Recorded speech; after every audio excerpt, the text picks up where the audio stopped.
দর্শক স্বাগত ডেইলি সানে। আমরা এই মুহূর্তে অবস্থান করছি ঠিক শাহবাগে। আপনাদের দেখানোর চেষ্টা করছি লং মার্চ টু ঢাকা কর্মসূচি কারণে অচল অবস্থা শাহবাগ। আমরা দেখতে পাচ্ছি যে বেশ কিছুক্ষণ আগে থেকেই দফায় দফায় এরকম ছোট ছোট মিছিল নিয়ে শাহবাগে আসছেন বিভিন্ন প্রকৌশলী ও ইঞ্জিনিয়ারিং স্টুডেন্টরা। মূলত লং মার্চ টু ঢাকা কর্মসূচি দিয়েছেন বুয়েটের শিক্ষার্থীরা এবং লং মার্চ টু ঢাকা কর্মসূচি দিয়ে শাহবাগ ব্লকেট করার আহ্বান জানান গতকাল সন্ধ্যায় বুয়েটের শিক্ষার্থীরা। তারপর থেকেই আজকে সকাল 10টা থেকেই ছোট ছোট মিছিল এসে শাহবাগ ব্লকেট কর্মসূচি অবস্থান করছেন বুয়েটের শিক্ষার্থীদের পাশে বেশ কিছু প্রকৌশলী বিশ্ববিদ্যালয়ের শিক্ষার্থীরা।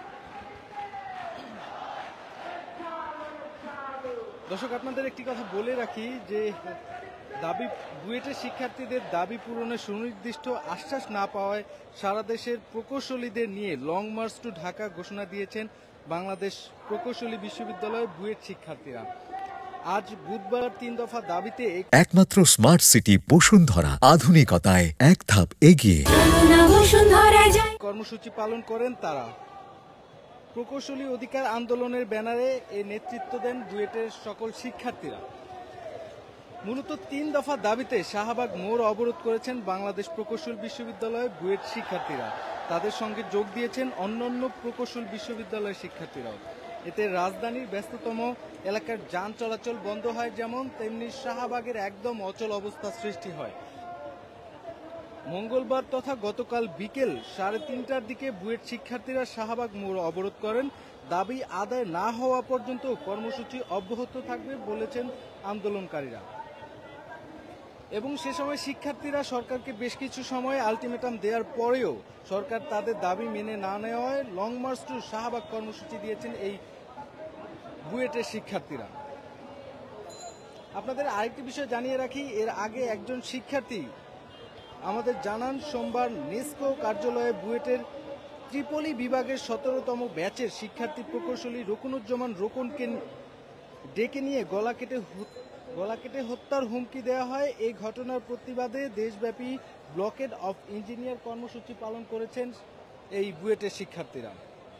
তাদের মূলত যে 3 দফা দাবিতে আজকে এই শাহবাগ ব্লকেট করেছেন এবং তারা আমাদেরকে জানিয়েছেন যে আরো বেশ কিছুদিন ধরেই তারা প্রায় 6 মাস যাবত তাদের এই 3 দফা দাবি নিয়ে তারা কাজ করছেন বা 3 দফা দাবি নিয়ে তারা ব্লকেট কর্মসূচি দিয়েছেন শাহবাগ এবং তারা তাদের ক্যাম্পাস কেন্দ্রিকও তারা এই 3 দফা দাবি নিয়ে তারা বেশ কিছু কাজ করেছেন, কিন্তু তাদের এই 3 দফা দাবিগুলো মূলত মেনে নেওয়া হয়নি। তার জন্যই তাদের আজকে এই শাহবাগ ব্লকেট কর্মসূচি। আমরা আপনাদের 3 দফা দাবিগুলো বলছি। প্রথম 1 নম্বর দাবি হচ্ছে নবম গ্রেডের ডিপ্লোমা ইঞ্জিনিয়ারদের জন্য নির্ধারিত 33% কোটা বাতিল করে মেধার ভিত্তিতে নিয়োগ দিতে হবে। এবং দ্বিতীয় দফা দাবি হচ্ছে 10ম গ্রেডের ডিপ্লোমা ইঞ্জিনিয়ারদের জন্য থাকা 100% কোটা বাতিল করে সবার জন্য উন্মুক্ত করতে হবে। এবং তৃতীয় দাবি সেটা হচ্ছে বিসিএস ডিগ্রি ছাড়া কেউ ইঞ্জিনিয়ার পদবি ব্যবহার করতে পারবে না। ইঞ্জিনিয়ার পদবি ব্যবহার করলে সেখানে আইনানুগ ব্যবস্থা নেওয়া হবে। এইরকম বেশ কিছু এই 3টি দাবি তারা দিয়েছে এবং এই 3 দফা দাবির কারণে তারা আজকে শাহবাগ ব্লকেট কর্মসূচি পালন করছেন। আজকে সকাল 10টা থেকে শিক্ষার্থীরা এই শাহবাগে এসেছেন এবং বেশ কিছু স্লোগানে দিয়ে আমরা দেখেছি যে তারা একদম রাস্তার উপরে বসে আছেন।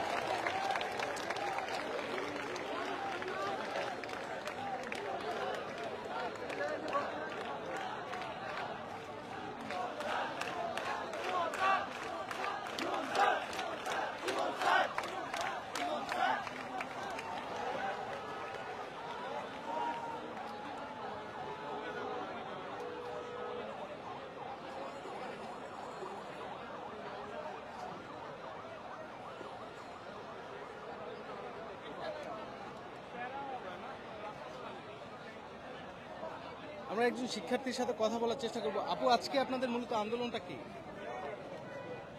কথা বলতে ইচ্ছুক না।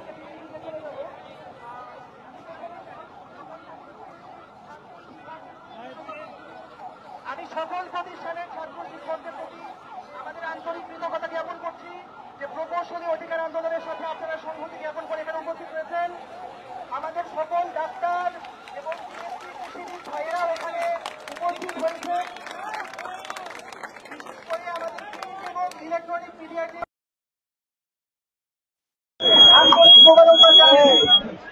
দর্শক এই মুহূর্তে কথা বলছেন বুয়েটে একজন শিক্ষক কথা করতে পারবেন।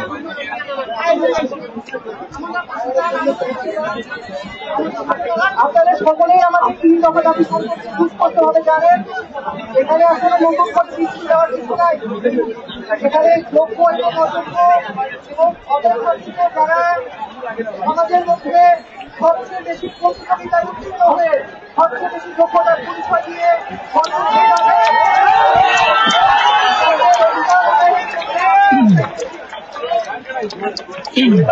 এখানে প্রকৌশল অধিকার আন্দোলনের প্রথম দফায় সেই দাবির কথা বলা হয়েছে যে নবম গ্রেডে কোনো ধরনের প্রমোশন করে রাখা যাবে না,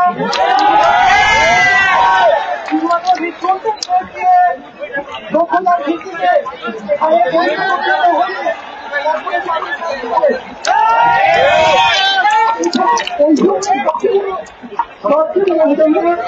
আমাদের ভালো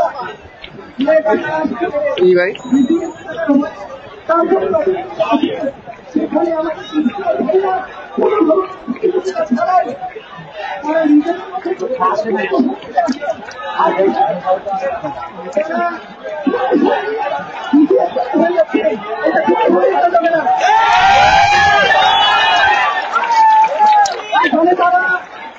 এখানে আমাদের আমি সম্মানের সাথে তারা অনেক সময় দাবি করে যে তারা সুবিধা ছিল, তারা পরিবারের হাল ধরার জন্য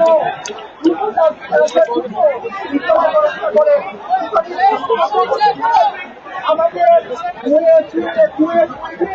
অনেক ভাইরা সুবিধা বঞ্চিত পরিবার থেকে উঠে আসেন। তারা এইচএসসি এবং বিএসসিতে সর্বোচ্চ প্রতিক্রিয়ার মাধ্যমেই এখানে উত্তীর্ণ হন। এখানে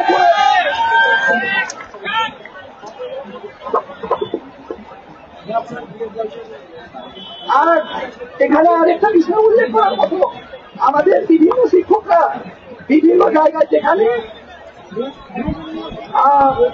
বিভিন্ন চাকরির পরীক্ষায় ভাইবা বোর্ডে থাকেন তারা জানেন, স্পষ্টভাবে জানেন যে আমাদের ডিপ্লোমাধারী যেই ভাইরা তাদের ইঞ্জিনিয়ার পদে আসে তাদের অনেকেই কুয়েটে অ্যাডমিশনের চেষ্টা করে। যদি তারা সুবিধা বঞ্চিত হয়ে থাকেন তাদের যদি চাকরির সত্যি প্রয়োজন হয়ে থাকে তারা কেন বিএসসির দিকে যান? ডিপ্লোমার ভাইরা বিএসসি করেন, ডিপ্লোমার ভাইরা পিএইচডি করেন, আমাদের আপত্তি নাই, কিন্তু এই কন্ট্রাডিকশন কেন? তারা কেন সুবিধা বঞ্চিত দাবি করে আবার এদিকে চাকরির পরীক্ষা উত্তীর্ণ হচ্ছেন, আবার বিএসসিতে যাচ্ছেন?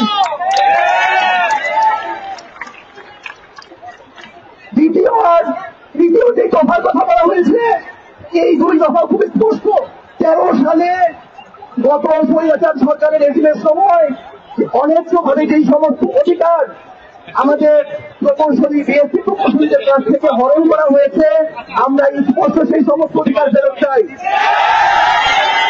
আর এই অধিকার ফেরত পাওয়ার জন্য 10ম গ্রেড উন্মুক্ত করার কোন বিকল্প নাই।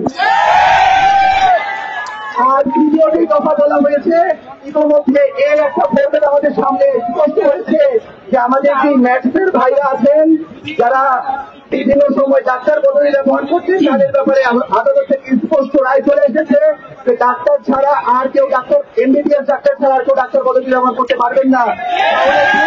ছাড়া কিভাবে ডিপ্লোমার ভাইরা ইঞ্জিনিয়ার পদবি ব্যবহার করবেন? আমি বলতে চাই, ডিপ্লোমার ভাইদের সাথে আমাদের কোনো দ্বন্দ্ব নাই, তারা আমাদের ভাই, তারা এই দেশের নাগরিক, কিন্তু এখানে যোগ্যতার ভিত্তিতে আমি আবারও বলছি, যোগ্যতার ভিত্তিতে প্রতিযোগিতায় উত্তীর্ণ হয়ে আসতে হবে।